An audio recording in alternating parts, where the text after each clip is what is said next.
সালামের প্লাবন, এই প্লাবনের যে দিবস, এটার মাধ্যমে আল্লাহ পাক রব্বুল আলামিন নূহ আলাইহিস সালাম এবং তার কওমদেরকে বাঁচিয়েছিলেন এবং আল্লাহ সুবহানাহু ওয়া তাআলা প্লাবনের মাধ্যমে ধ্বংস করেছিলেন। এটার মধ্যে মুসলমানদের শিক্ষণীয় বিষয় রয়েছে। এরপরে আদ জাতি, সামুদ জাতির ধ্বংসের যে দিবস, এটার ভিতরে মুসলমানদের উপদেশ রয়েছে। এরপরে শুআয়ব আলাইহিস সালামের কওমের ধ্বংসের মধ্যে আল্লাহ সুবহানাহু ওয়া তাআলা মুসলমানদের উপদেশ রেখেছেন। শুআয়ব আলাইহিস সালামের কওমের অন্যতম তিনটে বৈশিষ্ট্য ছিল। শুআয়ব আলাইহিস সালামের কওমের লোকেরা অনেক হৃষ্টপুষ্ট, শক্তিশালী, বড় দেহের অধিকারী ছিলেন এবং এই তাদের ভিতরে বিশেষ করে যে বৈশিষ্ট্যগুলো ছিল নেগেটিভ বৈশিষ্ট্য, সেটা হলো তারা ওজনে কম দিত। তারা যখন মানুষের সঙ্গে লেনদেন করত, ক্রয় বিক্রয় করত, তখন তারা ওজনে কম দিত, দেওয়ার সময় কম দিত, নেওয়ার সময় বেশি নিত। এই একটা বৈশিষ্ট্য। এরপরে শুআয়ব আলাইহিস সালামের কওমের আরেকটা বৈশিষ্ট্য ছিল, তারা হলো মানুষকে অনর্থক ধরে মারত। কোনো কারণ নেই, কারণ ছাড়াই একটা লোককে তার অপছন্দ হয়েছে, তাকে ধরে মারতে হবে, তাকে ধরে রিমান্ডে নিতে হবে, তাকে হয়রানি করতে হবে, তাকে এলাকাচ্যুত করতে হবে, সমাজ থেকে বাহির করে দিতে হবে। এই বৈশিষ্ট্যটা শুআয়বের কওমের মধ্যে ছিল। এরপরে আরো একটা বৈশিষ্ট্য ছিল শুআয়ব আলাইহিস সালামের, তারা ছিনতাই করত আর ডাকাতি করত। তো এই বৈশিষ্ট্যগুলো শুআয়ব আলাইহিস সালামের কওমের মধ্যে বিদ্যমান ছিল, যে বৈশিষ্ট্যগুলো এখনো পৃথিবীর অনেক কওমের ভিতরে কি দেখা যায়। তো এই শুআয়ব আলাইহিস সালামের কওমকে আল্লাহ সুবহানাহু ওয়া তাআলা ধ্বংস করেছেন যে দিবস, সেই দিবসের মধ্যে আল্লাহ সুবহানাহু ওয়া তাআলা আমাদের জন্য শিক্ষা রেখেছেন। মূসা আলাইহিস সালামের কওমকে আল্লাহ সুবহানাহু ওয়া তাআলা বাঁচিয়ে দিলেন পক্ষান্তরে ফিরআউনের কবল থেকে কওমকে আল্লাহ সুবহানাহু ওয়া তাআলা লোহিত সাগরে ডুবিয়ে দিলেন। এই দিবসের মধ্যে মুসলমানদের কি কল্যাণ রয়েছে। এই কল্যাণগুলো কি এক একটা দিবসের এক একটা বিষয়ে আলোচনা যদি আমরা করি, তো এক একটা জুমা দরকার। তা আমরা সারসংক্ষেপে বলি যে বিআইয়ামিল্লাহ ওয়া যাক্কিরহুম বিআইয়ামিল্লাহ, যে আপনি উপদেশ দিন এই দিবসের করণীয়, দিবসের যে ফয়সালা, এটাকে কেন্দ্র করে। তা আমরা হেডলাইন গুলো দেখি যে নূহ আলাইহিস সালামের প্লাবন, আদ এবং সামুদ জাতির ধ্বংসের ইতিহাস, এরপরে মূসা আলাইহিস সালামের কওমের ইতিহাস, এরপরে ইব্রাহিম আলাইহিস সালামের বিপরীতে যে ছিল নমরুদের ধ্বংসের দিবসের ইতিহাস। এই প্রত্যেকটার মধ্যে আল্লাহ সুবহানাহু ওয়া তাআলা মুসলমান মুমিন জাতিদের জন্য একটা কল্যাণ নিহিত রেখেছেন। এরপরে যদি আসি আমাদের নবী করিম সাল্লাল্লাহু আলাইহি সাল্লামের জামানায়, তো সেখানে আমরা দেখি বিশেষ করে খন্দকের যুদ্ধ, এইটা একটা অন্যতম একটা ইতিহাস ছিল। এরপরে যদি আমরা ধরি মক্কা বিজয়, এটা অন্যতম একটা দিবস, মুসলমানদের একটা অন্যতম ইতিহাস, মুসলমানদের একটা আইয়াম, মহান দিবস। এটার মধ্যে মুসলমানদের কি হয়েছে, অনেক কল্যাণ, অনেক কিছু জানার, অনেক কিছু শিক্ষণীয় বিষয় আল্লাহ সুবহানাহু ওয়া তাআলা রেখে দিয়েছে। এরপরে নবী করিম সাল্লাল্লাহু আলাইহি সাল্লামের পরেও যদি আমরা দেখি, বা আমাদের ভারত উপমহাদেশের দিকেও যদি তাকাই, তো অনেক উত্থান পতন আল্লাহ সুবহানাহু ওয়া তাআলা ঘটিয়েছেন। যেমন আমরা যদি ভারত উপমহাদেশের দিকে লক্ষ্য করি, সিরাজউদ্দৌলার পতনের পরে মির্জাফরের ছেলে মিরন, এই মিরন 17 বছর বয়সে তার কাছে বাপের কাছে বক্তব্য দিয়েছিল মির্জাফরের কাছে, যে আব্বা আপনি এখন অবসরে যান। এই বিষয়গুলো আমরা দেখি। মিরনের ইতিহাস যতটা আমরা দেখতে পাই, সিরাজউদ্দৌলা এক ঘটা পানি চেয়েছিল যে আমি একটু উযু করব, তো মিরন তার মাথার উপরে পানি ঢেলে দিয়েছে। এই মিরনের উত্থান পতন মাত্র 17 দিনে যায়, 21-এ তিনি দুনিয়া থেকে বিদায় নিয়ে চলে যায়। মিরন কিভাবে মারা গেছে এখনো এই ইতিহাস লুকানো। লোকেরা ধারণা করে হয়তো ব্রিটিশের কোন চক্রান্তের মাধ্যমে তার তাঁবুতে আগুন দিয়ে তাকে পোড়াই মারা হয়েছে, অথবা বিদ্যুৎ চমকানোর মাধ্যমে তার আগুনে তাঁবুতে আগুন লাগার কারণে সে মারা গেছে। তো এই যে সিরাজউদ্দৌলার 1757-তে যে উত্থান পতনের যে ইতিহাস, যে দিবস, এটার মধ্যে আমাদের ভারত উপমহাদেশে আমরা যারা বসবাস করি, আমাদের এখানেও কিছু জানার, কিছু গ্রহণ করার মতো দিবসের আলোচনা এখানেও কি বিদ্যমান আছে। এরপরে যদি আমাদের প্রথম বিশ্বযুদ্ধে আসে 1914 থেকে 19 পর্যন্ত, দ্বিতীয় বিশ্বযুদ্ধ 39 থেকে 47 পর্যন্ত, এই প্রত্যেকটার মধ্যে আমাদের কিছু জানার, কিছু দিবসের, কিছু বিষয়ের এগুলো থাকে। এরপরে 52, 71, সর্বশেষ যদি আমরা যেটা ধরি 2024, এই প্রত্যেকটা আল্লাহর দিবসগুলোর মধ্যে মহান বিজয়, মহান উত্থান পতনের এই দিনগুলোর মধ্যে তোমাদের শিক্ষা রয়েছে। এমনকি সামনে যারা আসবে, পৃথিবী যতদিন থাকবে এরকম দিবস, এরকম উত্থান পতন আসবে। তো এটাকে কেন্দ্র করে তোমরা গ্রহণ করবা কল্যাণকরটা, আর যেটা অকল্যাণকর সেটা তোমরা ছেড়ে দিবা। এটা হলো সহজ যেটা বিষয় আমাদের সামনে। কিন্তু আমাদের দুর্ভাগ্য বা আমাদের মানবীয় দুর্বলতা, হিংসাত্মক মনোভাব যেটা, যে একটা জাতি পতন হয় আর একটা জাতির উত্থান হয়, কিন্তু যেই জাতিটা পতন হয়ে গেল সেই জাতির বৈশিষ্ট্যগুলো যদি বিজয়ী যে জাতি তাদের ভিতরে বিদ্যমান থাকে, তাহলে আমরা আশা করব যে এই বিজয়ী জাতিও কিছুদিনের মধ্যে আবারও সে পতন জাতির মধ্যে কি নিপতিত হবে। এজন্য আমাদের এইখানে গ্রহণ করার বিষয় যেটা, যেমন আমরা যদি সাইয়েদনা শুআয়ব আলাইহিস সালাতু ওয়াসসালামের সামনে নিয়ে আসি, শুআয়ব আলাইহিস সালাতু ওয়াসসালামের কওমের অনেক বৈশিষ্ট্য, তার মধ্যে থেকে 3টা বৈশিষ্ট্য: ওজনে কম দেয়, লোকদেরকে অনার্থক মারে, আমার স্বভাব চরিত্র বা আমার কথাবার্তা বিপরীতে গেছে, এই জন্য তাকে রিমান্ডে নিতে হবে। যেটা আমরা আমাদের বাংলাদেশেও দেখেছি, যে আমার দলের বিপরীতে কথা বলছে, যার কারণে আয়নাঘর, রিমান্ড এগুলো তাদেরকে কি কায়েম করা হয়েছে। এরপরে তারা অনার্থক মানুষদের টাকা পয়সা এগুলো চিন্তাই করতাম, যেটা আমরাও বিদ্যমান দেখি কলমের খোঁচায় বিভিন্ন সময় বিভিন্ন জায়গা থেকে হাজার হাজার কোটি টাকা পাচার হয়ে গেছে। এই যে রোগগুলা, এগুলো তো শুধু আমাদের 2024-এর রোগ না, এটা তো আমাদের নবীর অনেক আগে শুআয়ব আলাইহিস সালাতু ওয়াসসালামের কওমের রোগ। এই রোগের রোগী এই জাতির উত্তরসূরি এখনো আছে। তো এগুলো সময়ের ব্যবধান আল্লাহ সুবহানাহু ওয়া তাআলা উত্থান পতন ঘটায়। এইখান থেকে আমাদের শিক্ষা যেটা, যে এই জাতির পতন আল্লাহ যেই কারণে ঘটাইছে, আমাদের মধ্যে যেন সেই রোগগুলো আবারও প্রবেশ না করে। যদি সেই রোগ আবারও আমাদের মধ্যে প্রবেশ করে, আমরা যদি সেই রোগের রোগী আবারও হই, তা আল্লাহ সুবহানাহু ওয়া তাআলা আবারও কোনো ক্ষুদ্র থেকে ক্ষুদ্র জাতি, কোনো দল দিয়ে আমাদেরকে পতন আবার ঘটাইতে পারে।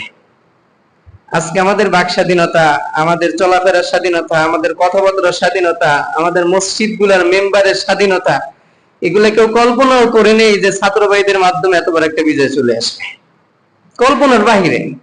কিন্তু এই বিজয় আসার পরেও যদি আমরা এটার অপব্যবহার করি, তো ইতিহাস সাক্ষ্য দেয় যে তাহলে এই নিয়ামত আমরা বেশি দিন ধরে রাখতে পারবো না। এজন্য আমাদের যেটা করণীয় সেটা হলো, আমরা ইতিহাস বা মহান দিবসগুলোকে সামনে নিয়ে দেখব যে এই জাতিটার উত্থান কেতন হয়েছিল এবং এই জাতির এই কওমের পতন কেন হয়েছে।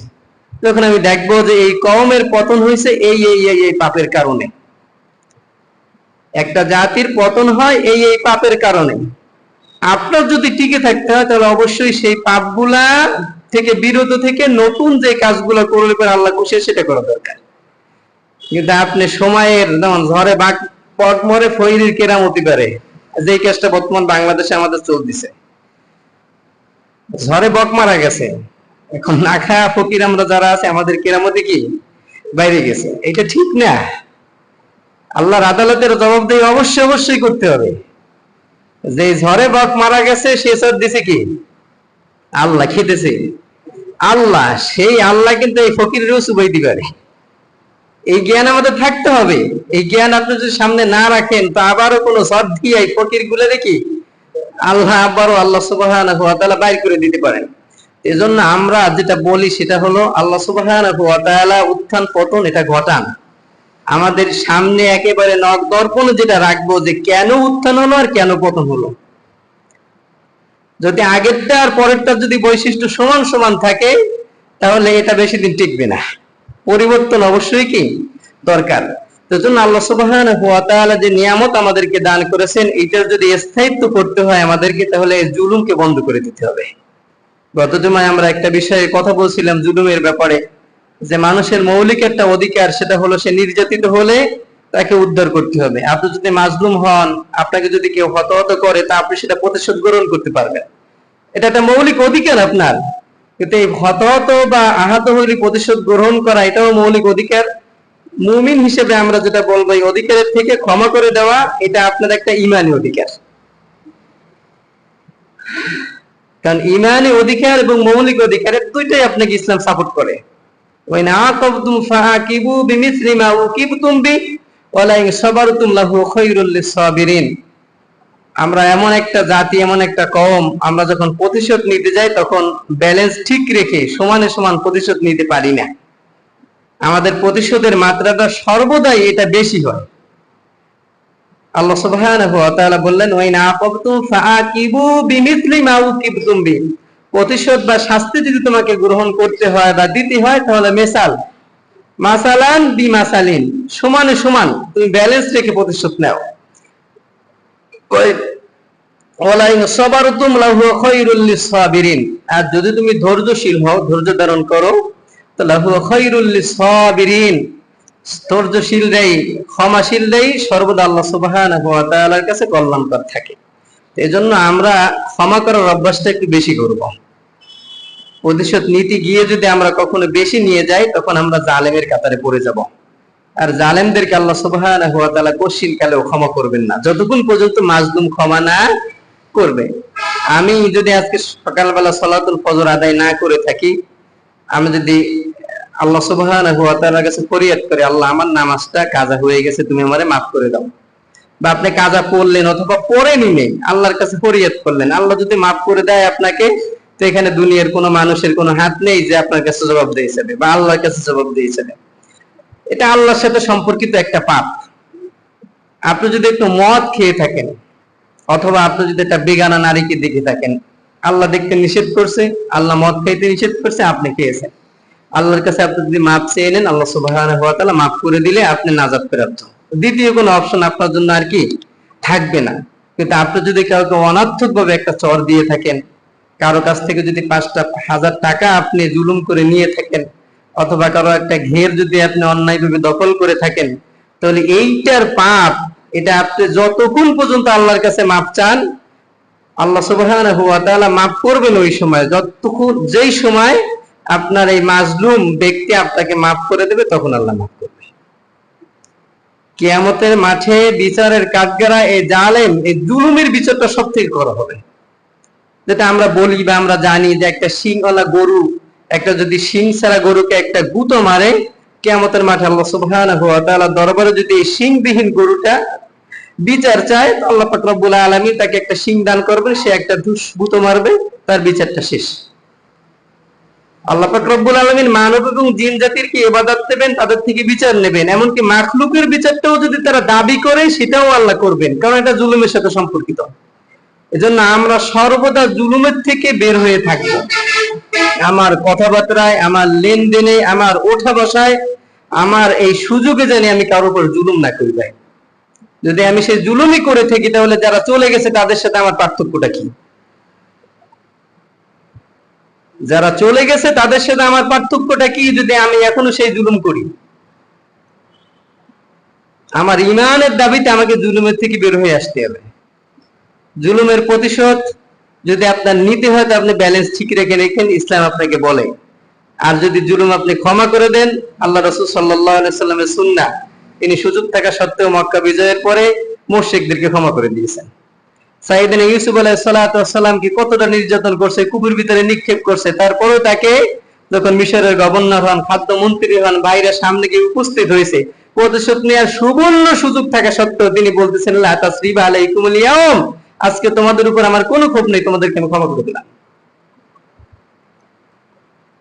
এজন্য আমাদের ইমানের দাবি অনুযায়ী আমরা সর্বদা সচেষ্ট থাকবো যে দুনিয়ায় ক্ষণস্থায়ী সময়ে একটু ক্ষমতা, একটু সুযোগ, এটা ভোগ করে কারোর উপর যদি জুলুম করি, তো অনন্তকাল চিরস্থায়ী যে আখিরাতটা আল্লাহ সুবহানাহু ওয়া তাআলা আমাদের জন্য রেখেছেন, সেইখানে আমি জবাবদিহি করে পারবো না, সেইখানে আমি মুক্তি পেতে পারবো না। কিন্তু এটা যদি আমরা কোরআনের দিকে তাকাই, কোরআনের ফয়সালের দিকে যাই, তাহলে দেখতে পাবো আমরা অনেক সুন্দর সুন্দর আল্লাহ সুবহানাহু ওয়া তাআলা সমাধান দিয়ে দিয়েছেন। আজকে আমরা আমাদের ক্ষমতা, আমাদের দল, আমাদের বৈশিষ্ট্য, এগুলা টিকিয়ে রাখার জন্য অনেকগুলো করি, কিন্তু এগুলো আল্লাহ সুবহানাহু ওয়া তাআলার ইসলামে যেগুলো দিয়েছে এগুলো যদি আমরা প্রতিষ্ঠা করতে পারি বা এগুলো যদি আমরা মানতে পারি, তাহলে দেখবো যে এই মানব রচিত যেগুলো আছে সামনে দেওয়া ব্রিটিশদের তৈরি করা, এর থেকে হাজার হাজার কোটি গুণ উত্তম ফয়সালা আল্লাহ পাক রব্বুল আলামিন আমাদেরকে দিয়ে দিয়েছেন।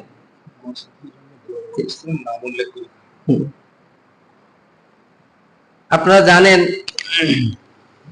মুসা আলাইহিস সালাতু ওয়াস সালামের কওমের মধ্যে একটা গুপ্ত হত্যা হয়েছিল। সবথেকে বড় সূরা সূরাতুল বাকারা, যেই ঘটনাকে কেন্দ্র করে সূরা বাকারা নামকরণ করা হয়েছে। সময় সংক্ষেপ অল্প একটু বলি।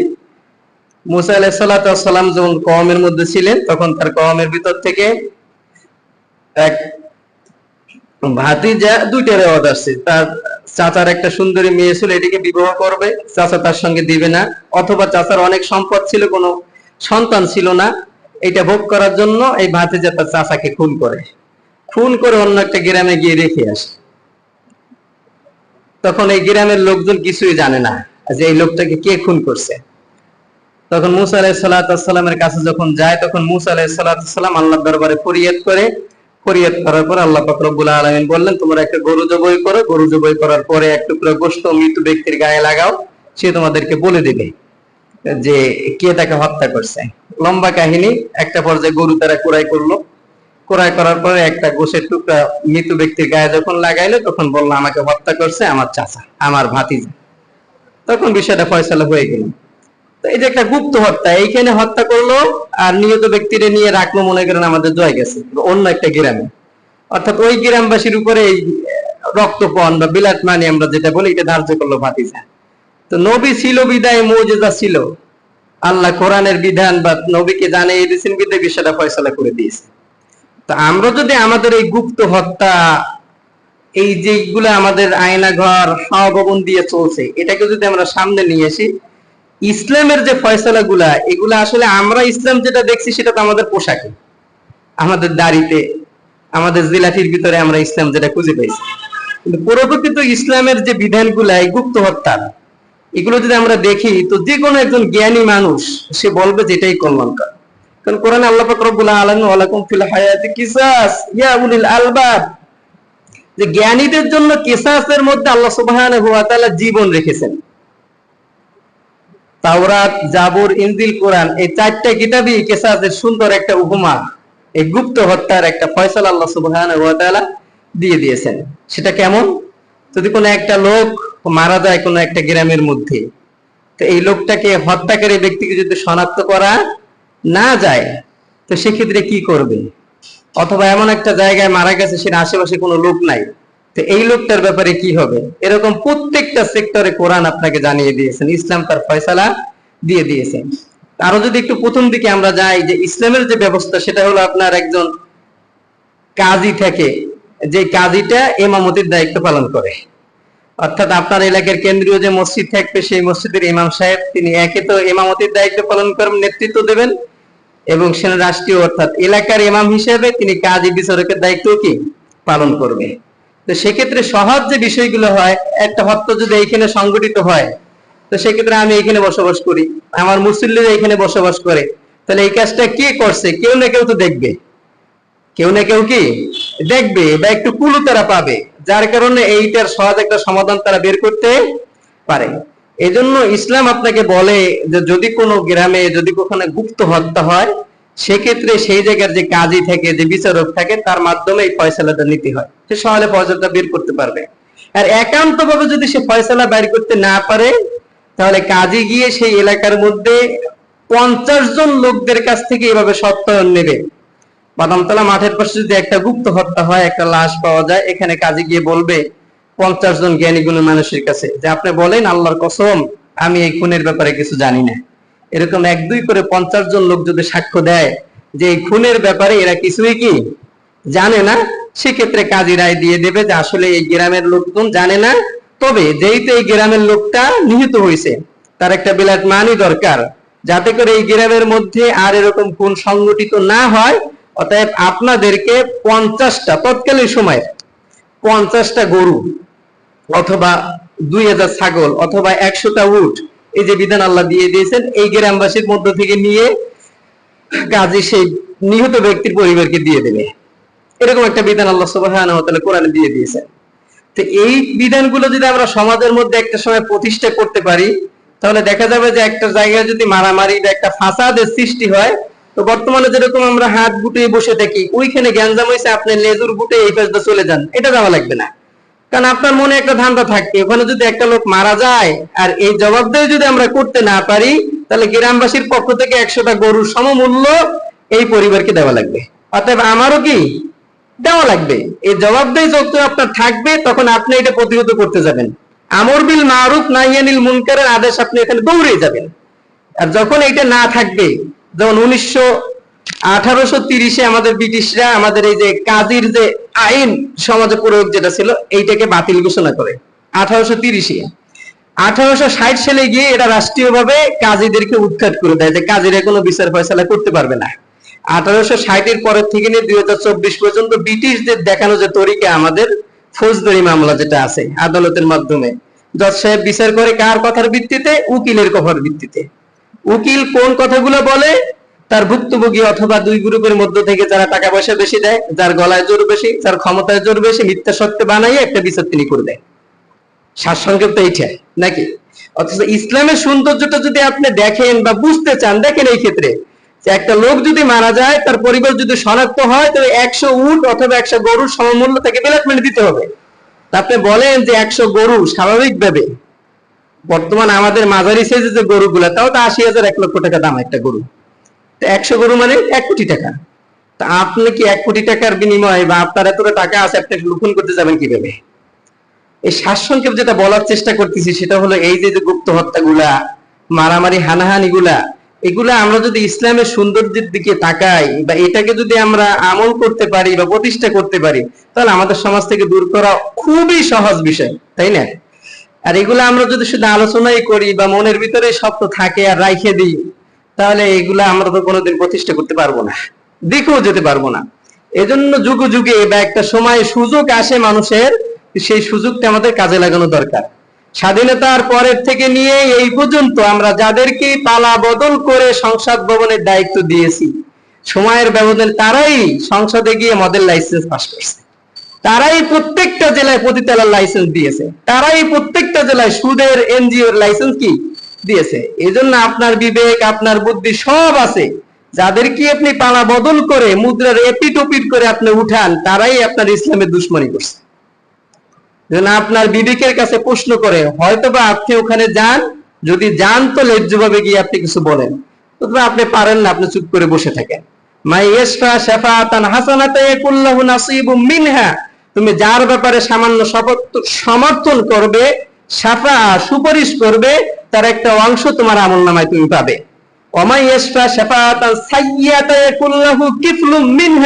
তুমি যার ব্যাপারে মন্দর একটু সুপারিশ করবা, মন্দর ব্যাপারে একটু সমর্থন করবা, তার একটা একটা অংশ তোমার আমলনামে আল্লাহ সুবহানাহু ওয়া তাআলা দান করবেন।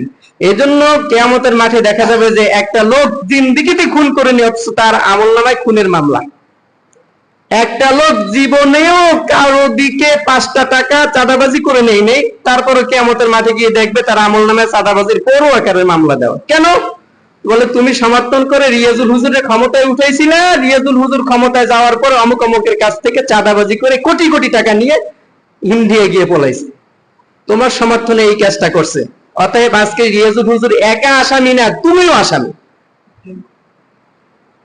আর রিয়াজুল হুজুরের ক্ষমতায় দিয়েছিল, সে রাষ্ট্রে গিয়ে তিনি ন্যায্য অধিকার প্রতিষ্ঠা করছিল, জনগণের হক দিয়েছিল, পাওনাদারের পাওনাদার বুঝিয়ে দিয়েছিল।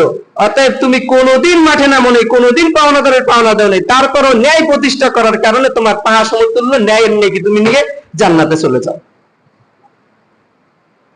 আপনার জ্ঞান বুদ্ধি আপনি কাজে লাগান, ঝড়ে বক মরে ফকিরের কেরামতি বাড়ে, এই নীতির থেকে বের হয়ে চলে আসেন, জুলুমের থেকে ফিরে থাকেন। আল্লাহ পাক রব্বুল আলামিন আমাদের ঈমানের দাবিতে, আমাদের আকল, আমাদের বিবেক অনুযায়ী সামনের পথগুলো চলার তৌফিক দান করুক। আল্লাহুম্মা আমিন। নামাজের পর আমাদের মাসুদ ভাই